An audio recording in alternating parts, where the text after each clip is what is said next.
Hello, everybody. Thank you for joining me for another Zoom session.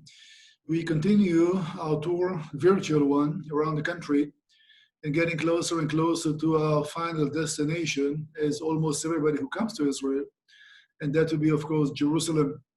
So far, we explored some places along the coast. We've been up to Galilee. We've seen the plains of Armageddon. We went all the way up to the foot of Mount Hermon and saw the area of Caesarea Philippi.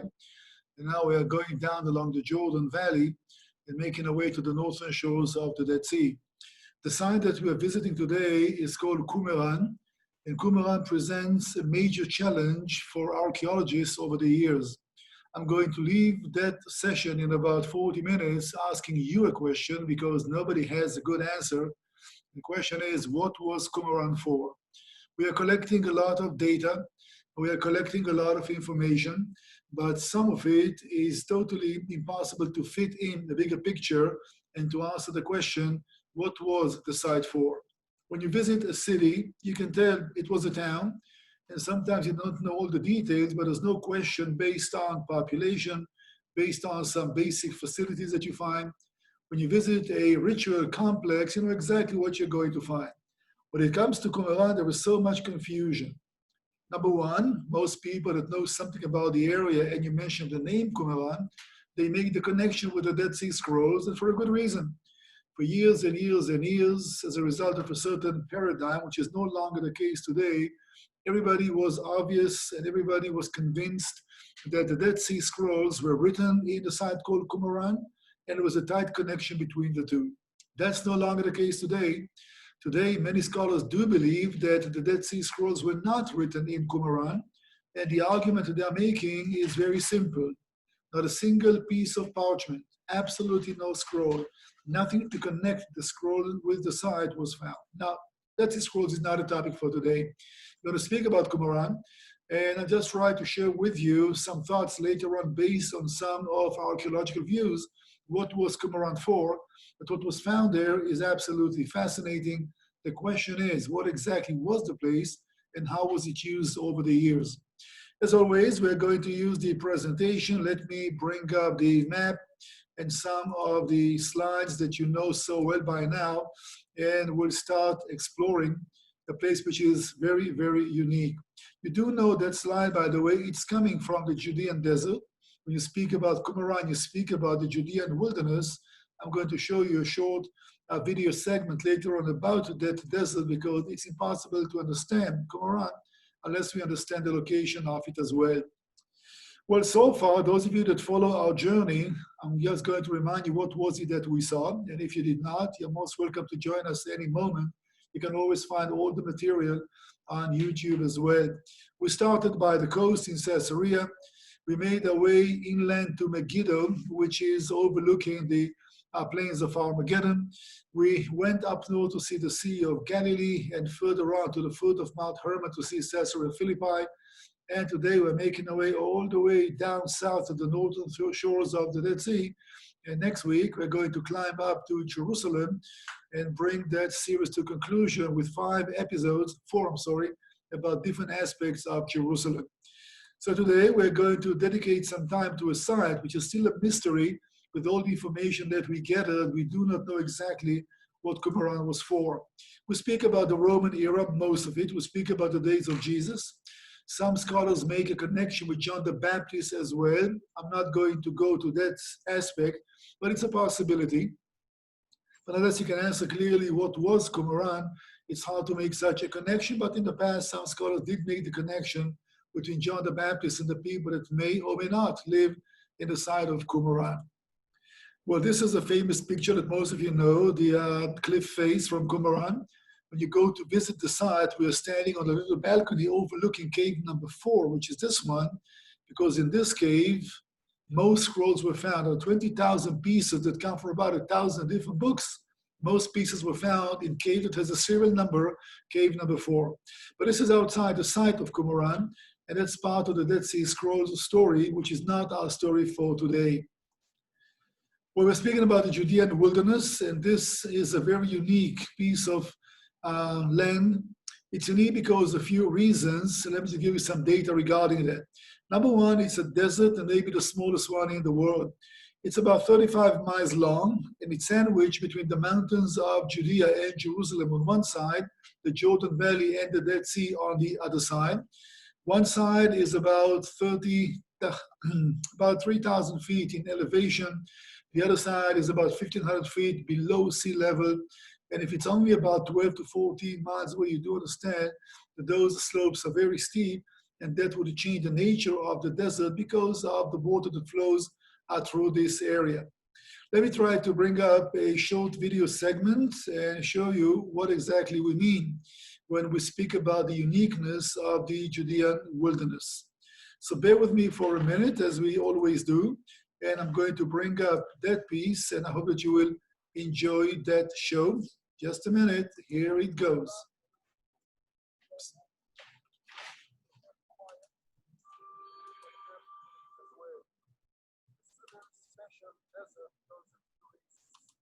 Number one, it is sandwiched between two landscapes which are very rich with water.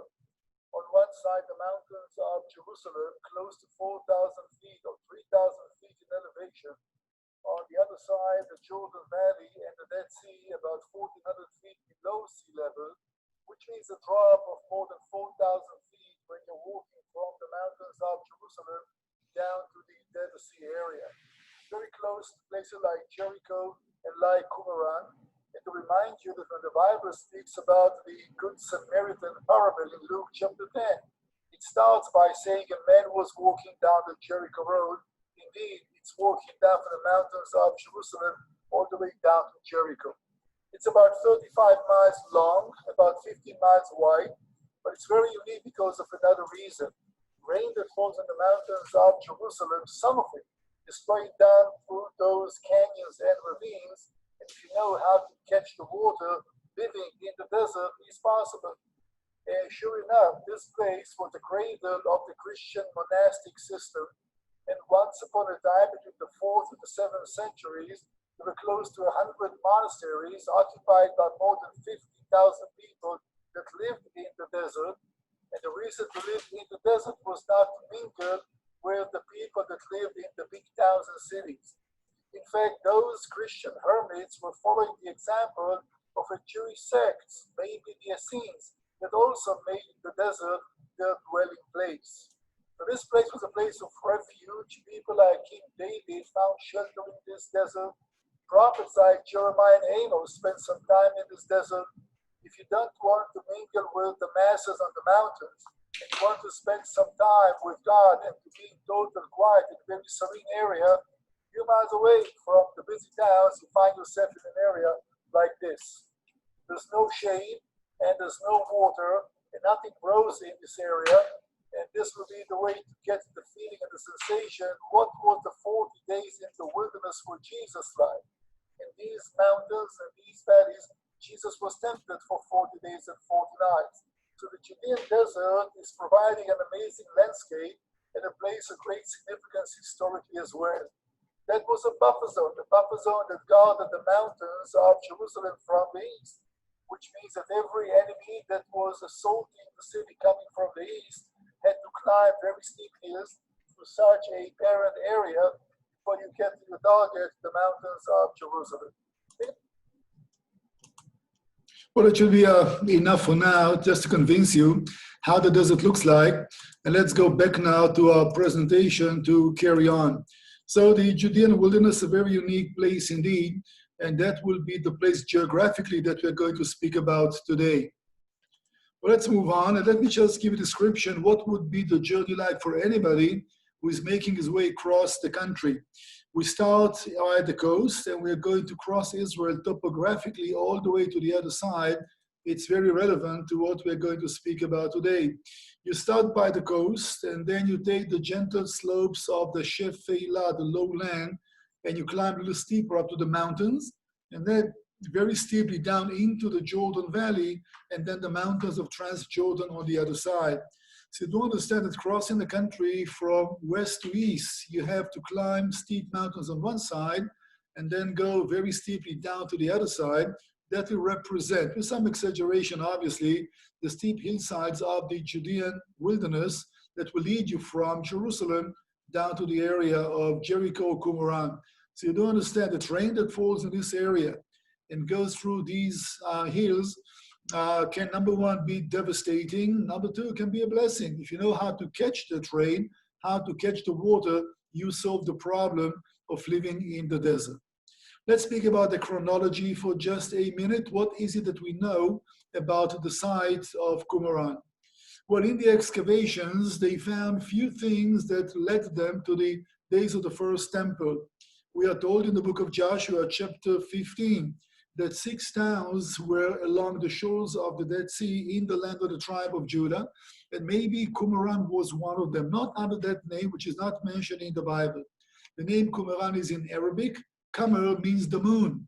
So maybe it looks like the moon landscape. How could they tell back then? Nobody knows. But it's interesting, in the proximity is Jericho. And Jericho also means the moon in Hebrew. So maybe there's some connection between the landscapes in both areas that named them in such a way. Maybe this was the town of Sechacha, which is possible. Don't even try to repeat that. Or maybe that was the city of Saul. These are two possibilities. But the places are mentioned on the shores of the Dead Sea. And Qumran is not right on the shores of the lake. There's no local water source. And therefore it takes some skills how to collect rainwater, and who had that knowledge back in the days of the first temple, that will be hard to answer.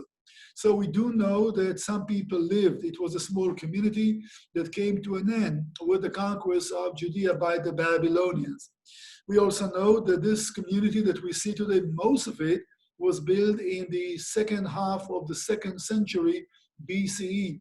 You see what comes up with the crisis in the Jewish priesthood and Hasmonean victory. Let me turn back to this one to try to explain a point.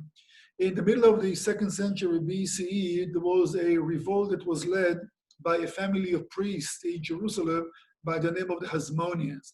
The country was occupied by the Seleucid Greeks under King Antiochus, and later on, another Antiochus Epiphanes, Antiochus IV, had defiled the temple in Jerusalem. It led to a popular resistance. A family of priests took over this rebellion and led the nation to a victory and to find a Jewish kingdom. Well, kingdom was not enough. They also wanted to have authority over the temple. And since in the Jewish life, in the Jewish religion, there's a very clear distinction between the line of the kings and the line of the priesthood. The kings are from the line of David, the priests are from the line of Aaron, and the Hasmoneans basically combined the two positions in one individual, which means that the legitimate priesthood, those that came from the house of Tzadok, were simply expelled from Jerusalem. And some scholars do believe that they were the people that founded Qumran, which is a possibility that we're not going to deal with or to prove it in any way, but it's indeed a possibility.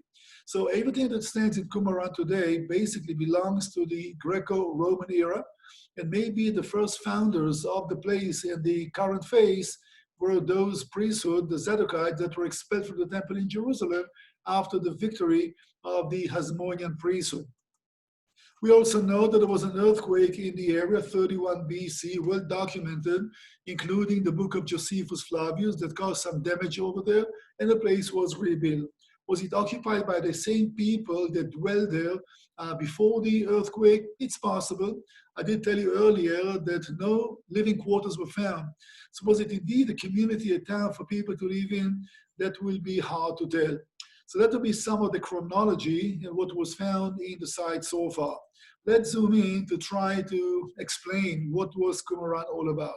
This will be an artist's impression based on what was found in the excavation of what was found in Qumran. You will see, which is quite amazing, in the desert, basically quite a lot of facilities were dedicated for water. So you do have the water reservoirs that are simply too many to support a small community if it was such a community. Why would anybody need that much water, which is an amazing effort to get when you don't have to sustain such a large number of people?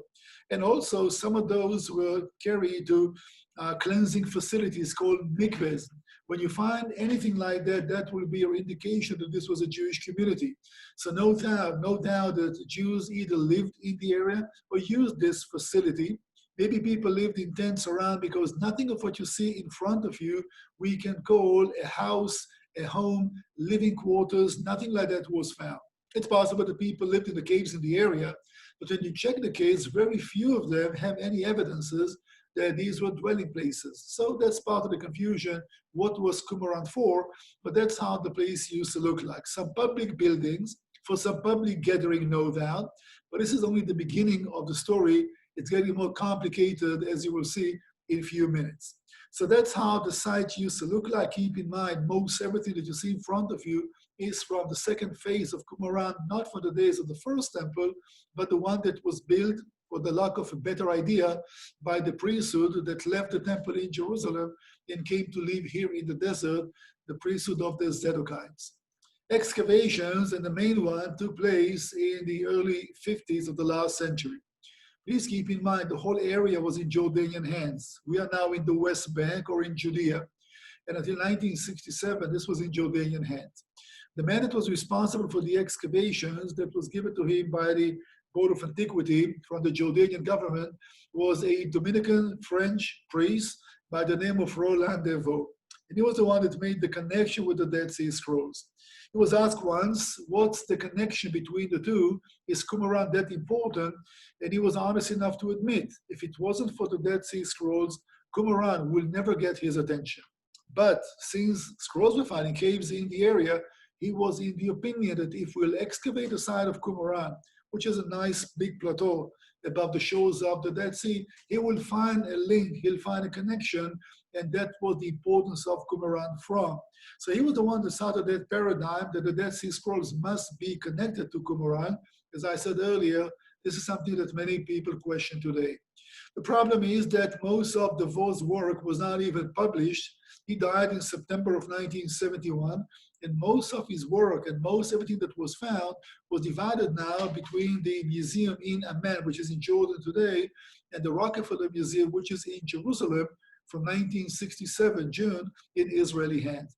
And since Devaux never published his official study, scholars did not have a chance to check, to see, to make their opinions. Only recently, which is amazing, 2007, they did a real study about the coinage that was found in Qumran, and that's going to change everything in understanding at least the time frame, who were the people who lived there, and based on coinage, when was the place occupied. So even that is not very clear.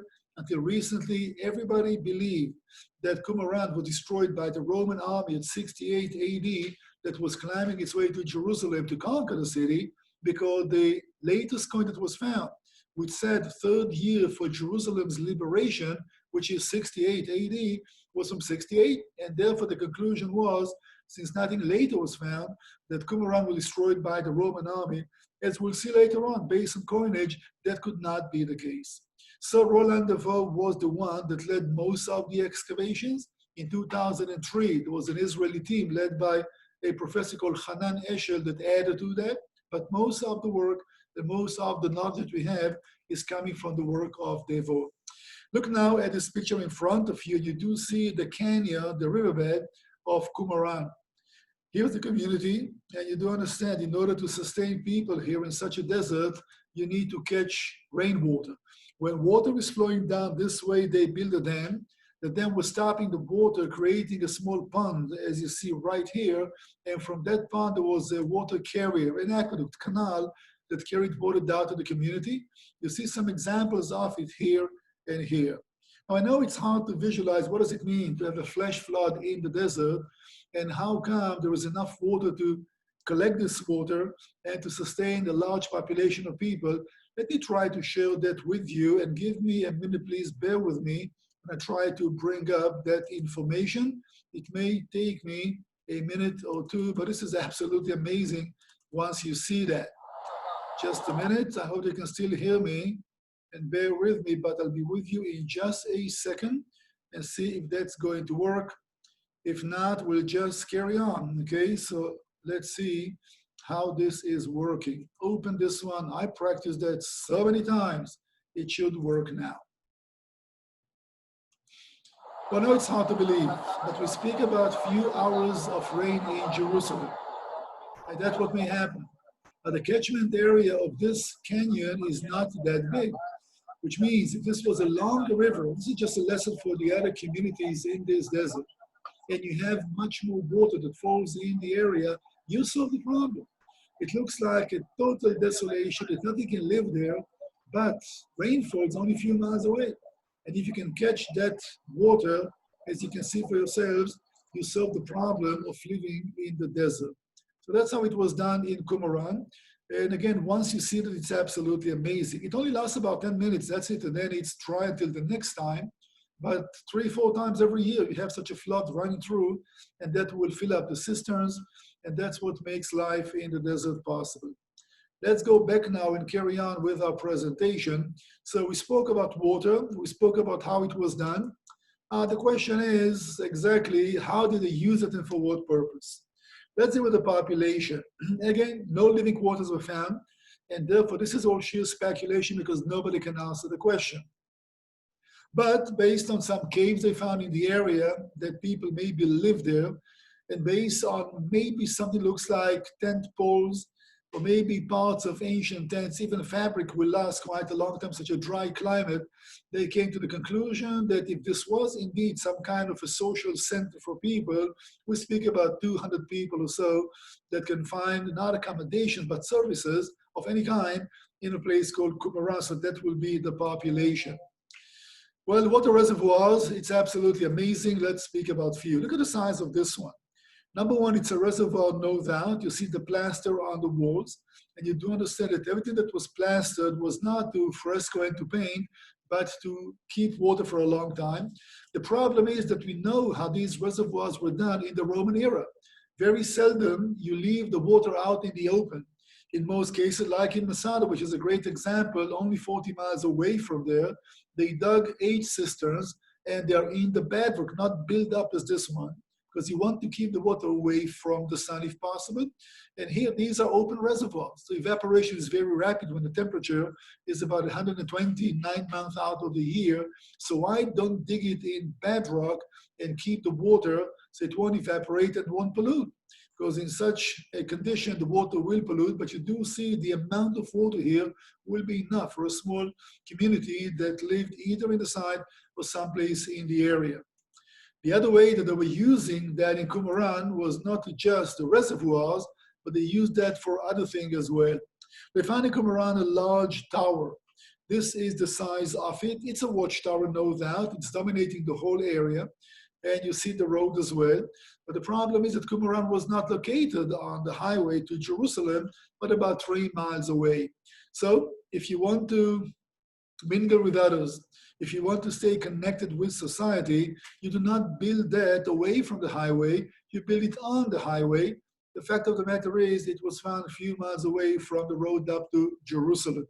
So what the reservoirs is number one, but they found something else which indicated the place was occupied by Jews or Jews living in the area, and that will be the ritual baths or the mikvehs. You don't find such a large concentration of mikvehs in a small community. When you go to visit Jerusalem, and we will in a few weeks, I'm going to show you such facilities very close to the temple area. Because the procedure was for the Jewish people that you're going to mikveh yourself or cleanse yourself. It wasn't baptism once in a lifetime. We speak about purify yourself whenever you were defiled, whenever you were contaminated. And what will contaminate the person and how you do that exactly, not very clear. Let me try to explain something which won't be easy, but I'll try. Many things in the Jewish way of life today is based on commentary and not on what the Bible says. The idea is that Jewish sages, some, not everybody, have the right, have the knowledge, have the wisdom to tell people what was God's intention or what did God mean when he gave the law to Moses. Now, this is beside the question now, what is the source of authority? We may deal with it, but not today. And since the Torah, which has 613 commandments in it, 365 you shall, and 248 you shall not, 248 you shall, and 365 you shall not, it only speaks about what happens when a man, a woman, a human being is contaminated. What will contaminate a person, it's not mentioning very clearly, and how do you cleanse yourself is not mentioned clearly either. And therefore it was just a principle, and that principle had to be translated, if you wish, to details, and that was done by Jewish sages over the years. This is the halacha, or the right path, the Jewish way of life, that includes a lot of laws all of which are commentaries to the 600 biblical principles. And therefore, how do you mikveh yourself? And since the Bible doesn't give us the basic understanding of it, commentators stepped in, and that was their idea, that it has to be a water container that has to contain at least 200 gallons of water, but it had to be filled naturally and not manually, which means you cannot go to the reservoir and carry water from here to fill up the mikveh. The mikveh has to fill up naturally. So the canal that you saw earlier that carried water from the water reservoir was divided to different branches, and some of it will carry water to fill up those mikvehs, and that was done for cleansing purposes. Of course, it was indoors because you need to be fully naked when you immerse yourself in this body of water. So we do not know exactly how to explain so many mikvehs, such a small location, unless people there use that location, and that will indicate once again Jewish people that had a very high level of purity or rituals that were very much concerned about that. So speak about John the Baptist, by the way, we should have called him John, maybe John that was mikvehing people, because he was following a Jewish routine, a Jewish ritual in the River Jordan. But it's not the concept of the Christian the single baptism that will develop later on. The practice was that you are purifying yourself whenever you are contaminated, and that can happen because of many reasons. So here in Qumran, they found, I think about 12 such mikvahs, such a small area that you teach us something about the people who lived in this place. What else was found in Qumran? Well, amazing stuff. Number one, they found this long room based on stone tables. It led Ronald DeVoe to the conclusion this had to be the scriptorium, which means that's where the Dead Sea Scrolls were written. That was his idea. But once again, not a piece of scroll was found, no parchment, absolutely nothing. So he called that scriptorium. Again, may or may not be. There's no way to prove it in any way, because the only thing that can prove scribes who wrote here were inkstands. Two were found and not in the same location. So this is called the scriptorium, a place for some kind of public gathering, no doubt. On top of that, they found what they would call the refectory. Thousands of little bowls made of clay.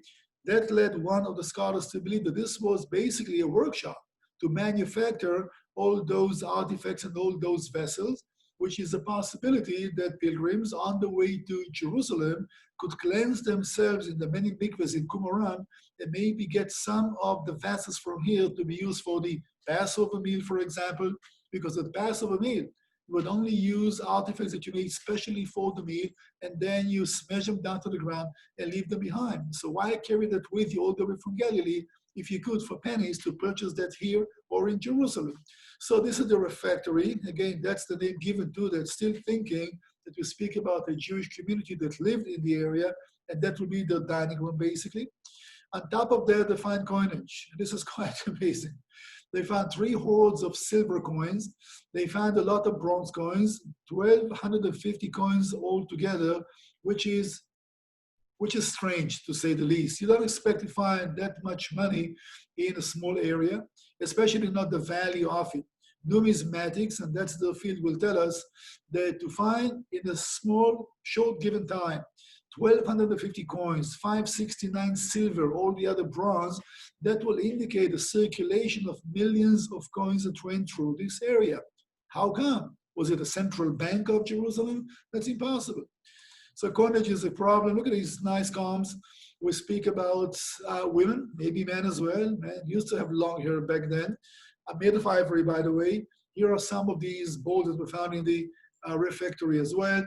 They find some nicer bowls of different size, and different foods were eaten there, no doubt. They found some measuring cups made of stone. When you find anything made of stone, which is one material that you can purify, and you can reuse it by the Jewish tradition, that will indicate in most cases priesthood. So they found those. They found many of those in Jerusalem as well.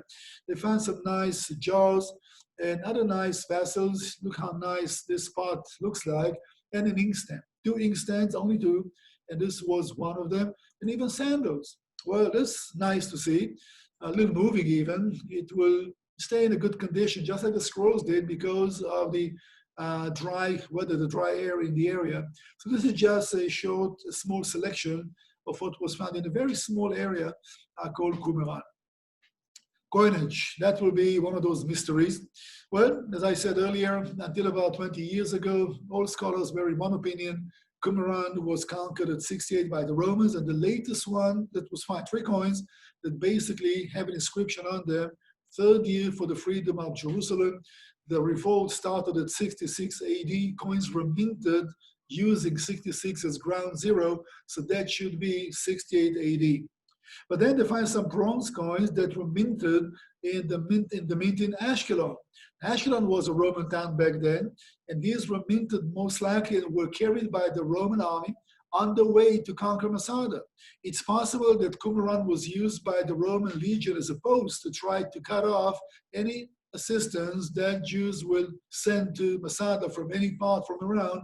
So they used Qumran as a post for the Roman garrison, and that's how they were paid, with coins that were minted in Ashkelon. So it could not be that 68 AD was the year of destruction and the place was never revealed. To make it more confusing and embarrassing, well, here was a new one. Well, this study was completed not that long ago, and based on that study that was done in Jordan, by the way, all those silver coins, some of them are dated to the days of Emperor Caracalla, which means the early 3rd century. That was a surprise. How do we understand that? We do know there was a lot of activity of Roman warfare in the area in the early 3rd century. Is it possible that Qumran, was reused by the Roman army? But even if they did, how come you find that many coins in one location? Was it maybe the central bank that paid the Roman soldiers salaries in the area? It's a possibility, because all the coins were of one denomination. They look bright, new, and shining silver. It looks like it was a stock of a bank, not just randomly coins that were collected from bypasses maybe, or collecting taxes, because some people think it was a toll booth, if you wish. So maybe that was part of a bank, if you wish, of a Roman legion, and it was carried and stored for some reason in Qumran. Maybe for a short time, it was the headquarters of one of the Roman legions. Of course, they would not use the mikvahs, etc., just using the site, because it's nicely located, the platform, which is elevated above the surrounding area. Cemetery, quite interesting as well. 1,100 graves were found. Men, women, children, only few were dug out. And today, some of them are kept in France, in Germany. No official study was published yet, because once the place was in Israeli hands from 1967 by Jewish law, we do not dig graveyards, strictly forbidden, and therefore Jews will not do any study on the graves. But they found men, they found women, children, lots of jewelry as well. That will be a question. We speak about 1,100 graves, such a small community. Who are these people that were buried there? One possibility is, kind of unpleasant it may sound, possible that these are Bedouin people that wandered through the area, because we did find places for the Bedouins. They have no problem to open ancient graves and throw inside one of their own who died, because in some places more than one skeleton was found. So no study was done officially, and nothing was published officially to try to explain what was the graveyard for and who are the people that were buried there. Well, that will be, give or take, the information that we gathered from Qumran. Recent excavation for 2003 by Israeli scholars, they discovered something that looked like stables in one area, which is possible. They found many kilns in Qumran, emphasizing that maybe it was indeed some kind of a pottery production center. 5 of these ovens were found, plus all the pottery. So maybe once upon a time, it was a center for production of clay objects. They found a lot of date seeds. One scholar even suggested that maybe that was a center of production of honey, because honey back then, ladies and gentlemen, was not bee honey, it was date honey. And that's where, in the big oases by the Dead Sea, Jericho, and Gedi, some of the others, that's where they grow. Till today, the date palm trees. So maybe it was one or the other. Go figure. We have a lot of information, but we do not know exactly what was Qumran for. Keep in mind, I tried very hard not to touch the Dead Sea Scrolls. We need to make a total distinction between the two, because it looks like there's no connection between the site of Qumran and the Dead Sea Scroll. So it still leaves the question open. What was Qumran based on what was found? Well, let's give some ideas. Number one, maybe it was a communal center for a Jewish sect. It's a possibility. maybe that paradigm that some scholars question today is indeed the story.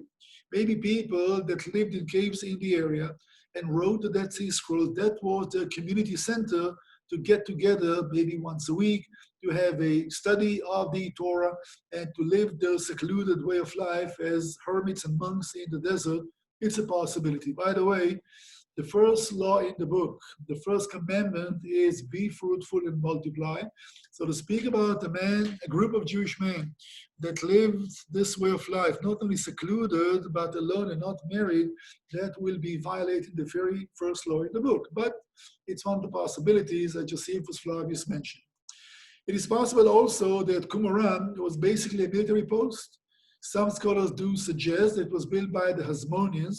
So it wasn't the priesthood that was cast out from the temple, but it was part of the policy of the Jewish monarchy to protect the way to Jerusalem by building those posts to guard the road to Jerusalem. The problem is it's not built on the highway, but close to that. So that's another possibility. I'm just bringing up what are the various possibilities as expressed by scholars and their study. Somebody even suggests it was a villa of a very wealthy Jewish family, maybe one of the members of the Sanhedrin, maybe one of the priests, or maybe a high priest. The fact that you find that many mikvahs and you find that so much jewelry in the area and money as well, maybe points at a very wealthy place, and that was the retreat, or maybe a hiding place for the treasures they've accumulated, either gold to either silver. Also a possibility by size that would definitely qualify. Not big enough to be a tiny community, but big enough to be a very wealthy and a very, I would say, fancy mansion of a wealthy Jewish family.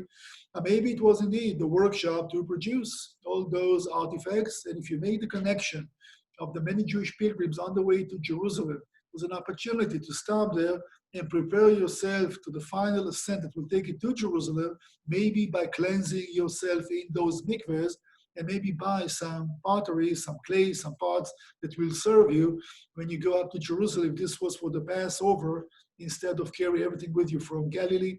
So this is also a possibility. As we said, maybe a tax collecting post, as one professor suggested, based on the coinage that was found, etc., etc., etc. So as you understand, lots of possibilities.